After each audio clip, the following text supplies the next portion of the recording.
What have I gotten myself into? Goodness Lord. I carry this knife with me all the time. Are fears holding you back from pursuing your dreams? In my case, they did. So I made a pact with myself. Instead of letting fear stop me, I'd face it. 3.5 of my worst fears, to be exact. I already faced the first one. I jumped out of a plane. Now it's time to face fear number 2. And if you're afraid to go for your dreams, this is your sign. Because in this video, you'll see what facing fear taught me about building dreams. Let's go. Welcome to the Swiss Twilight reboot no one asked for. Fog, rain, suspicious forest sounds.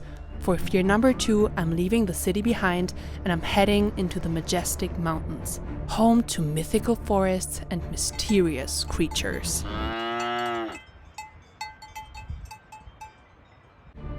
I've always admired YouTubers like Wild Bear and Kirin Camp.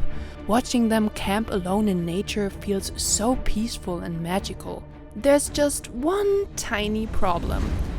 I'm terrified of the dark, of creepy forests, and even more terrified of being there alone. So naturally, I decided to spend one night alone in a dark forest. And there's only one rule. I have to stay there from sunset to sunrise. No cabin, no backup plan. Just me, the dark, and whatever decides to crawl past my bivy bag. And there could be plenty of things. A bear was spotted not too far from here. Apparently there are wolves too. And I listen to way too much true crime. So mentally I am prepared for bears, wolves, werewolves, serial killers, vampires, and things even more terrifying than shallow small talk at a networking event with terrible food. What? Welcome to the 4th episode of Dreambuilder Diaries. For 1 year, I'm completing 12 monthly challenges to pursue my childhood dream of becoming an author. We have 11 months left. And by the way, hi, I'm Svenny. Like Sven from Frozen, but with an I. Chapter 4: Forest of Fear. So, as I've never done this before, I wanted to take all the safety measures I could. I wanted to be prepared to be scared. So, I made a plan. 3 steps to survive the night. And those steps taught me something about building dreams too. Step 1. Cancel the whole thing and go on a wellness trip. Ah shit, I'm low on cash. Step 1. Find shelter. So at first I needed to find a place to spend the night. A place where I wouldn't be seen, where I could hide and still reach help if I needed it. So I went on the hunt. Walking through the mountains, searching for a place that felt safe enough to face the darkness. This looks kind of cool. Maybe I can find something here. Let's have a further look. I want to be in a hiding place, but whoop, oh goodness Lord, but I still want to see the mountain. Maybe here, but it's too close to the street. And I don't want anybody to see me during the night. I think what I'm most afraid of are people. So I have to go up a bit more, I think. Let's check it out. And then I found it. A place in the forest where I could see the mountains, the stars, and the sunset and sunrise. Hidden enough to feel safe, open enough to not feel trapped. Close enough to the village to reach help if I needed it. And it made me realize something. It's best if you don't chase a dream just anywhere, if you look for a place where it can thrive. Protected enough to grow, but open enough to be seen by the right people and by the right communities. For a long time I worked on my book in silence, alone, without going to places where it could grow. I think it's time to change that. But a place alone isn't enough. A place needs the right moment, because the wrong moment can turn even the safest place into a nightmare. So, step 2. Find a good time.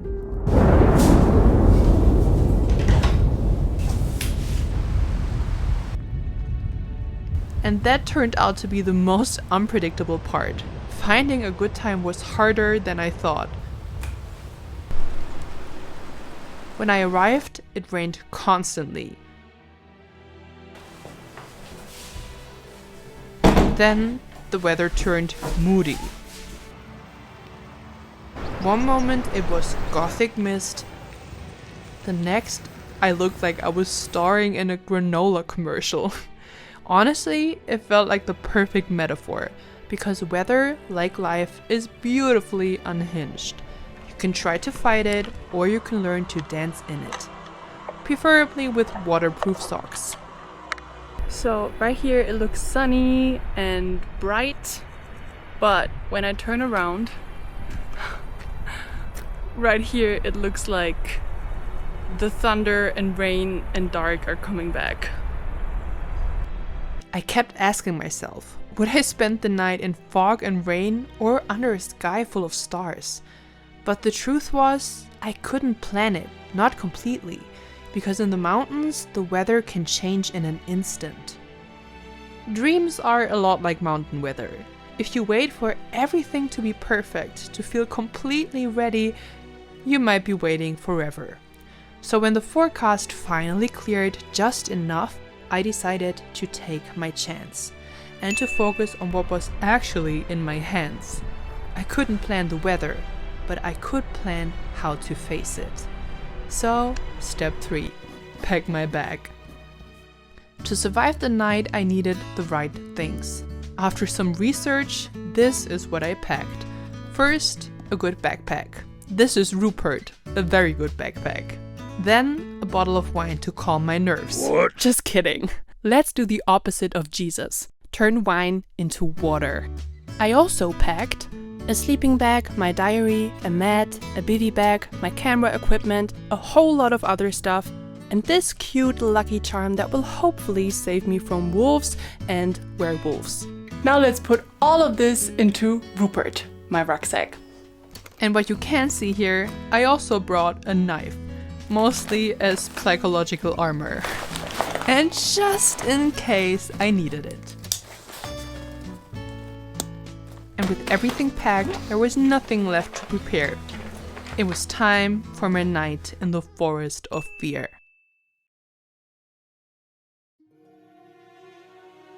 Gladly, it was a sunny evening. My lucky charm worked, at least till now. Just like my skydiving suit, putting on Rupert felt like armor. I walked past the cows, their bells softly ringing, back to the place I had chosen.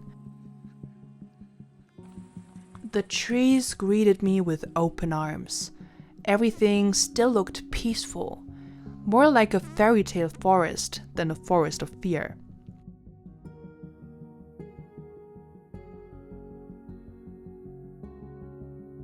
I arrived at my spot and prepared for the darkness.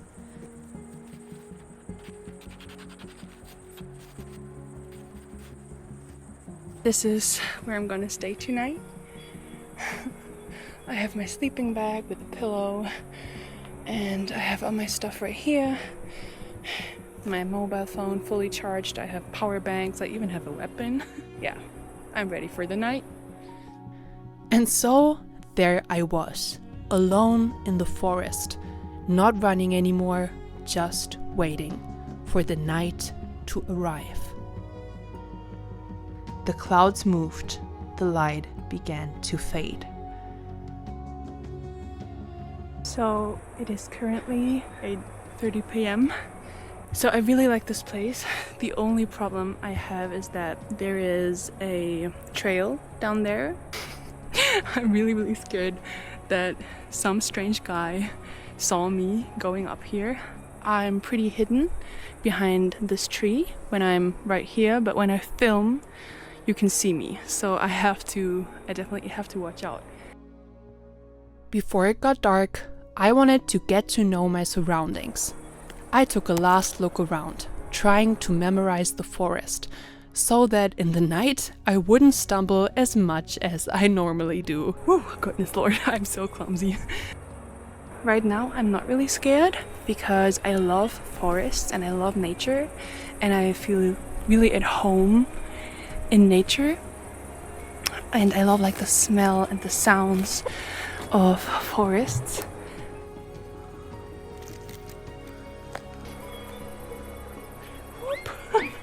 Why am I so clumsy? And then nature showed its most beautiful colors. Look at this beautiful sunset.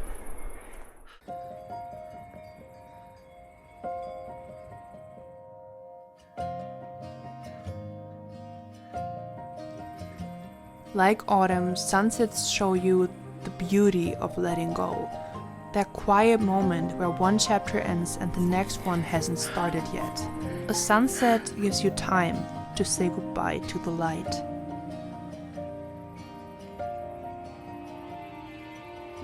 From the start, I lost my step deep within your eyes and your soft silhouette. My creepiness level is kind of low, and somehow the noise of the cows, like the cowbells, kind of calms me down. Animals normally calm me down. But the bear that is supposed to walk around in this area definitely does not. But it's gonna be dark soon, and I don't know how I feel about that. As the sun went down, the forest slowly changed its face. The peaceful magic faded, and the darkness took the last light. Okay, it's really dark now. It's starting to feel a little weird because it's literally pitch black. And you can see some silhouettes of trees, but besides that you can't really see anything, and it's just black. Goodness Lord. But the sounds are so loud, like the sounds of the forest. I can hear the crickets, I can hear the river. Yeah, I just really hope no one can see me. Where is my mobile even? Where's my mobile? Oh, there it is. I have to get through this. I can do this. I can do this.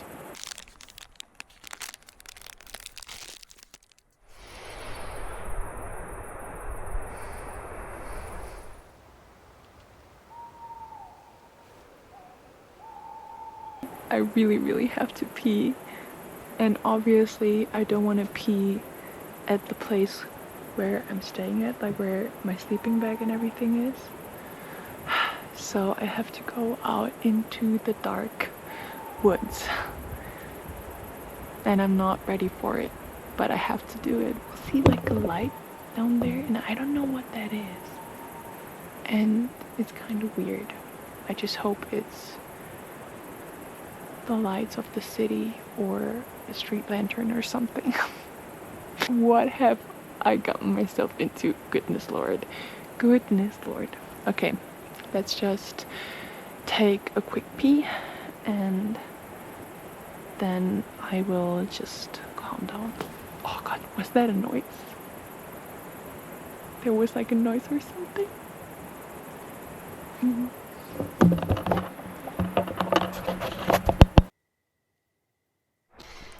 And suddenly, I remembered every horror story I had ever heard. Did I just hear footsteps? Was that Damon from the Vampire Diaries? Well, at least better than Dracula. All the time I thought I heard strange sounds. I thought I saw movements between the trees.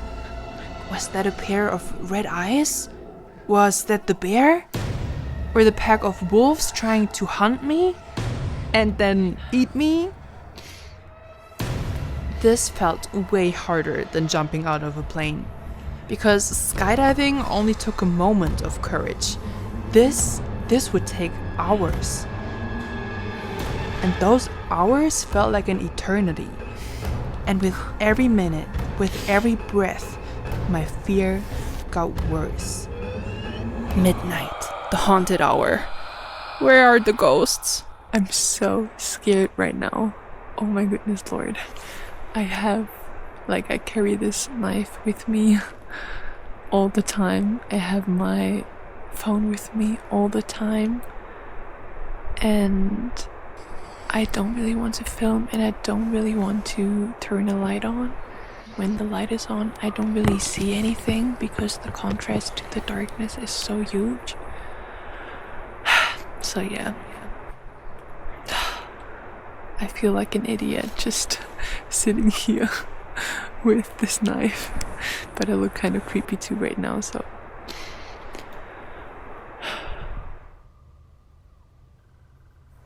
It's honestly so cold. I put the scarf on, but I don't really want to go into the bivy bag because I still want to move and I don't want to put my shoes off.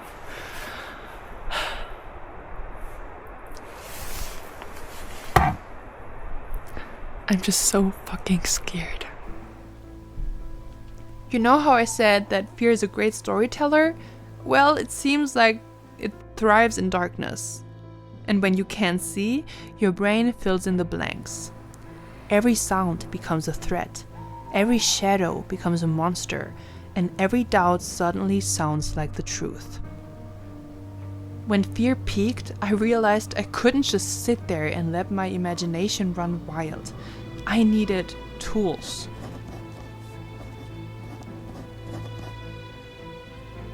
If you ever find yourself in intense in the moment fear, a panic attack, a big exam, claustrophobia, these 3 tools might help you too. Whenever my mind jumped to footsteps, shadows, and vampires, I reached for my phone. Not to escape, just to interrupt the fear spiral. Kittens, food videos, memes that made me feel less alone. But in a good way, not in the someone creepy is watching you in secret kind of way. The only problem, my phone was really bright, so when I put it away, I grounded myself. Breathing in, breathing out, feeling the mat beneath me, looking up at the stars, focusing on the small things that would ground me in the moment. And when my head created stories of vampires and werewolves again, I rationalized. Facts instead of stories. Those footsteps? Probably not a werewolf, most likely a small animal. Maybe even a cute kitty I'd love to cuddle. This forest? Not a horror movie. It's the same fairy tale forest that I love during the day, just a little bit darker. It's the same thing that helped me when I jumped out of a plane. Remembering the safety systems, the backup parachutes, the things I could trust. Later, I learned that the tools that I used are actual sports psychology tools, recommended by Dr. Pippa Grange for elite athletes for intense in-the-moment fear. When I jumped out of a plane, I learned something important. That courage alone isn't enough. You also need trust to face fear. But some fears don't end after a few seconds. They don't disappear once you've jumped. They linger. They come back again and again. And for those kinds of fears, courage and trust still matter, but they're not enough. You also need patience and perseverance. The willingness to stay and keep going, even when the fear stays too. You don't defeat it once. You sit with it, and you keep going anyway. Because darkness doesn't mean there's no light. It just means you haven't seen it yet. I didn't get braver that night. The forest didn't get safer. I just stayed long enough to see the shooting stars.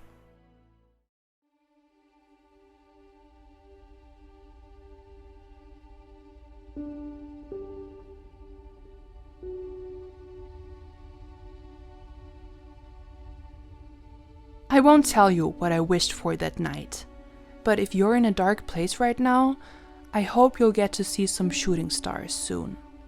And I hope that all your wildest wishes come true.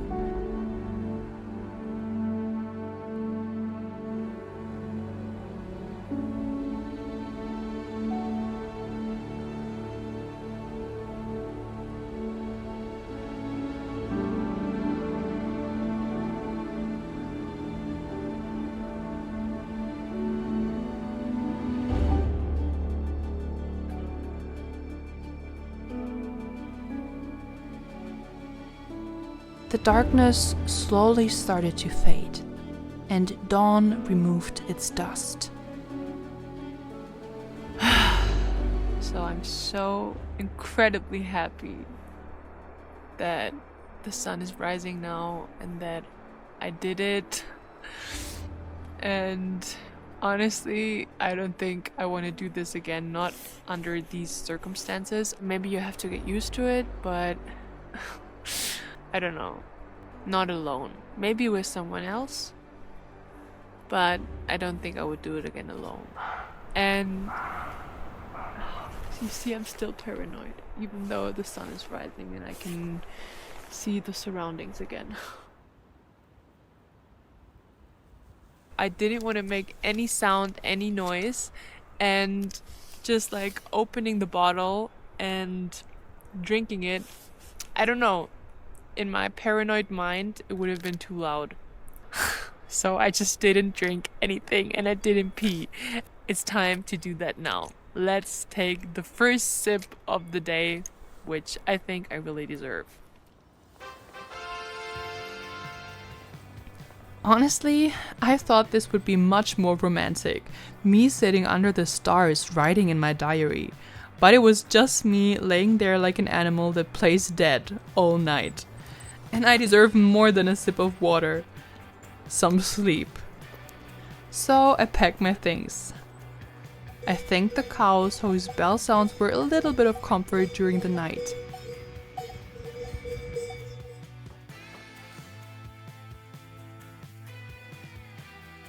And I did it.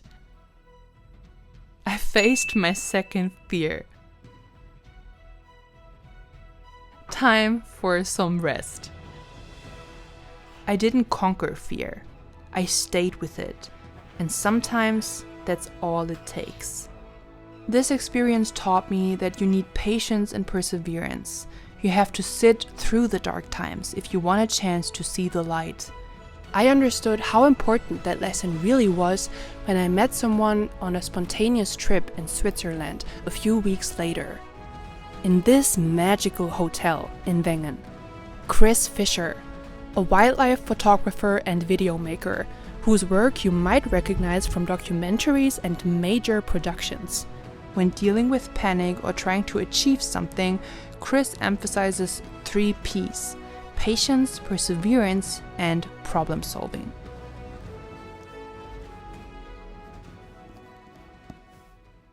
Luck doesn't really exist in our world. It's just time and patience. And at the end of the day, that's really kind of what it comes down to. You see it all the time in like wildlife filmmaking. You know what your hit rate should be. You know what your math should be to get a specific shot or a specific animal or behavior interaction or whatever. But you might get it real early on, or you might get it way later than you anticipated. I hope I see lions say, no, we're gonna go find them. We might not find them, but we're gonna try as hard as we can to find them. There's always something to learn from the experience, whether it's good or bad. You learn more from the bad stuff. I've done so much that I don't really panic anymore. There's no panic. It's just, if something goes wrong, okay, well, cool. Something went wrong, let's figure it out. Easiest advice I can give to anybody in the film and photography world is just don't let your emotions dictate it, because when your emotions start dictating how you interact with everything else, you end up losing shots, you end up losing content, or you end up messing up interviews. All those things, the best thing to do is just move on and figure out how to make the best of whatever situation you're in. Chris put words to what I'd lived through that night and what I learned. He confirmed that I was on the right path.